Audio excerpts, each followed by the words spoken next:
Welcome back to The Heat. On Friday, Donald Trump will be sworn in as the 45th President of the United States. Throughout his campaign, Trump has challenged China on trade and climate change. After he won the election, he questioned another cornerstone in China-U.S. relations, the One China policy. But will Trump's message change once he takes office? Our panel includes Yukon Huang, a senior fellow with Carnegie's Asia program. Haipei Shue is the president of the National Council of Chinese Americans. My colleague Nathan King joins us from Beijing, where he's currently on assignment. And Lester Munson is the vice president with the strategic consulting firm BGR Group. Haipei, let me start with you this time. Let's talk about climate change. You know, here's something where China and the United States have worked closely together to get that Paris Accord on climate change done. Now, Donald Trump is threatening to pull out. Let's listen to what President Xi said on this particular issue. Let's watch this.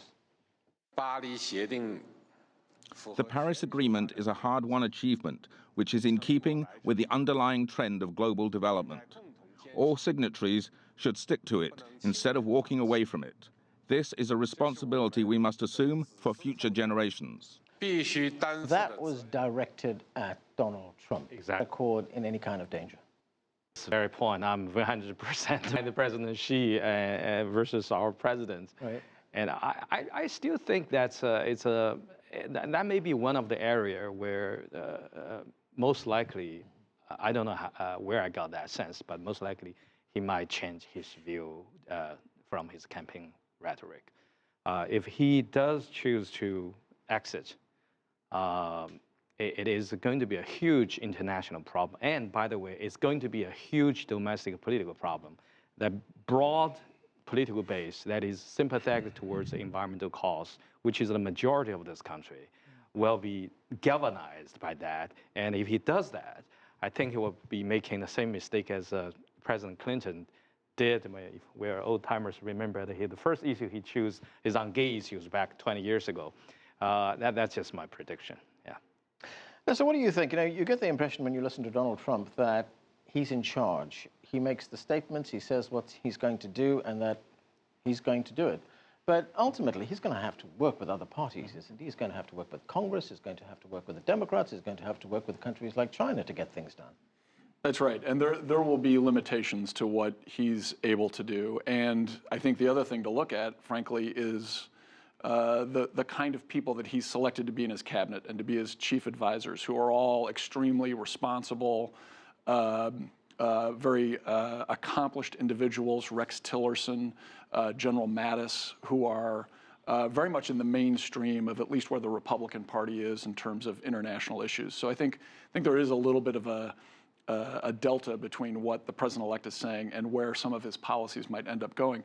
I will say on the climate change question, however, that in many ways the seeds for this conundrum were planted during the Obama administration. This agreement was never brought to the Senate as a treaty, was never ratified, was never approved of by the first branch of government in any way. So while there may be some international implications for President Trump walking away from it or abrogating it, at least in some way, there'll be little consequence on Capitol Hill. And in fact, if he puts it in the context of economic growth in the United States, I think it'll actually be quite popular. Nathan, let's talk about something else, something you mentioned right at the beginning of the show, and that is the South China Sea. The nominee for Secretary of State, Rex Tillerson, had some very sharp words during his confirmation hearing on Capitol Hill. This is what he said on that issue. He said, "We're going to have to send China a clear signal that first, the island building stops, and second, your access to those islands also not going to be allowed." Very confrontational words from Rex Tillerson. Yeah, and a departure from U.S. policy at the moment. You know, U.S. has always framed its policy, whether that's the exact policy or not, that it takes no sides in the South China Sea territorial disputes, and that it conducts freedom of navigation operations not just on next to islands claimed by China, but other claimants like Vietnam and the Philippines as well. Beijing thinks that is just basically cover for policy. But this statement by Rex Tillerson essentially means that the U.S. may block access to features claimed by China. That's a blockade, and blockades tend to lead to war. And whether they even have the capability to do it is quite interesting. You know, we've spent a lot of time looking at U.S. naval strategy in the Pacific. Very few people advocate this sort of thing. So we have heard that Rex Tillerson's people and people around Trump are sort of walking back a few of these comments, saying he wasn't properly briefed. We'll have to wait and see. But it does show, even though Rex Tillerson has a lot of experience running an oil company, maybe the scrutiny of international policy, he's not quite there yet. Right, and Nathan, has anything been said in Beijing about this kind of rhetoric, this kind of talk? You know, they're very much wait-and-see mode. You know, there has been a lot of surprise internationally at the reserved nature of the Chinese government comments, even though the red line, obviously, over the one China policy has been declared loud and clear. When it comes to other issues, there is still very much a feeling of wait-and-see here. I know we're only a few days away, but there is a real feeling among Chinese leaders and people that we speak to. We speak of little else than Trump, by the way, here in Beijing at the moment.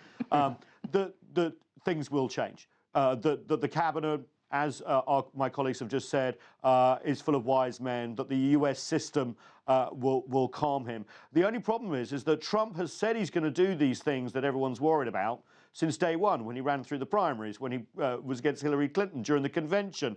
And now he has picked some people, especially when it comes to trade, that looks like that could be a very negative position for China. So don't be surprised if he does actually try and push some of these things through. The big question is how much pushback he will get from his own party and other levers of U.S. government and policy making. Yukon Huang, the nuclear program in the Democratic People's Republic of Korea. Here again, Trump blamed the Chinese for this build-up there. He said in a tweet that, very interesting tweet, he said, China has been taking massive amounts of money and wealth from the United States in totally one-sided trade, but won't help with North Korea. Nice. Let me ask you about the trade side of things. He says trade is one-sided, China's been taking money and wealth from the United States. Well, everyone knows that trade is a two-way flow. Right. Secondly, you cannot look at trade as a bilateral. Just my trade with you. My trade with you involves trade with others. So trade is a multilateral issue. An interesting aspect of U.S. trade policies and its impact is that America's had a trade deficit with Asia for 20 years. In terms of the size of that deficit, hasn't changed. But who is actually the shipper on the other side is different. It used to be coming directly to the U.S. from Japan, Taiwan, South Korea, Singapore, and Hong Kong. China accounted for 10% of it. The other countries accounted for 90%. So today, that size hasn't changed in total, but China accounts for 60, 70% of it. The other countries count for only 20 or 30, because everything they're producing in terms of parts and components now goes to China and then is shipped out there as the point of assembly. So the interesting thing is, the U.S. has a trade deficit with Asia, but the composition of the countries has shifted. It's almost like Amazon. Amazon doesn't produce everything. All sorts of people do. So you actually don't know who's responsible for that deficit. But economists would argue that actually the deficit is the responsibility of the country itself, the U.S. Right. If you generate budget deficits, if your households spend more than they save, you will generate a deficit. But who is responsible for that deficit, you really don't know. Okay, Haipei Shue, let's get to the political side of that tweet that Donald Trump sent out on the DPRK's nuclear program. He wants China to lean on the DPRK. What does he want from China? What does he want China to do? Because China has been part of this, trying to find a solution to this. It's been part of the six-party talks. Well, we all know that China has been part of that, but of course, we can discuss whether there's more room for China to improve on this side or not. That's fine.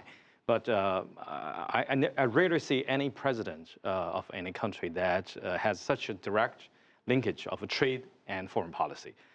There is a linkage, but nobody put it in such obvious language that almost that there's a pro quo kind of relationship between that. Oh, we had this much trade with the EU, and therefore you got to do this much for us.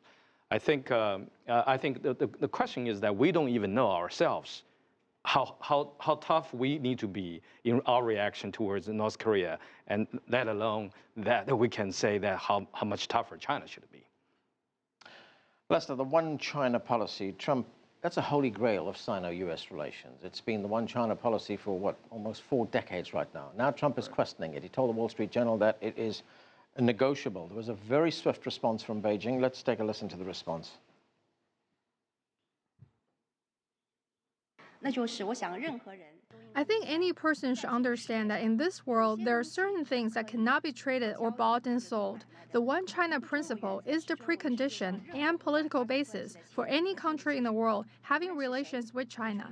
If anyone attempts to damage the One China principle, or if they're under the illusion that they can use this as a bargaining chip, they will be firmly and widely opposed by the Chinese government. So China's very clear on that. It's not something up for negotiation. Why did Trump get in this?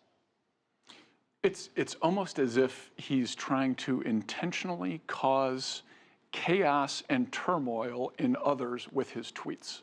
And he seems to do it pretty well. And so he sends out a few words, and suddenly everyone has to go back and defend the One China policy, which has indeed been the foundation of the relations across the Pacific for decades. And it's an amazing thing that he's able to do that. And here we are again talking about how that's a bedrock.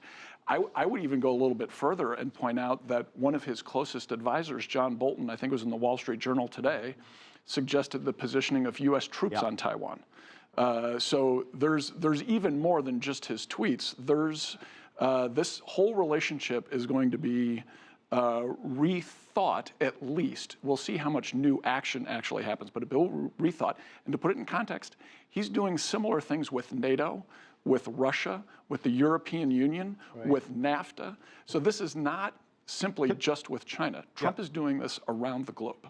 Can I add something? Very quickly. Can I 10 just, seconds. can I, Okay, I totally agree with you on what you said, but one thing I want just to add as a footnote is that we has never said that our foreign policy is primarily based on economic and other interests. Now, we have always thought that this country is the beacon of the world, all of that, we have our idealism, this, that, and from this day on, that has to be totally challenged. Okay, that's where we're going to have to leave it. Sorry, Nathan, time's caught up with us. That's it for this edition of The Heat. I'm Arnold Naidu in Washington, D.C. Thanks for watching.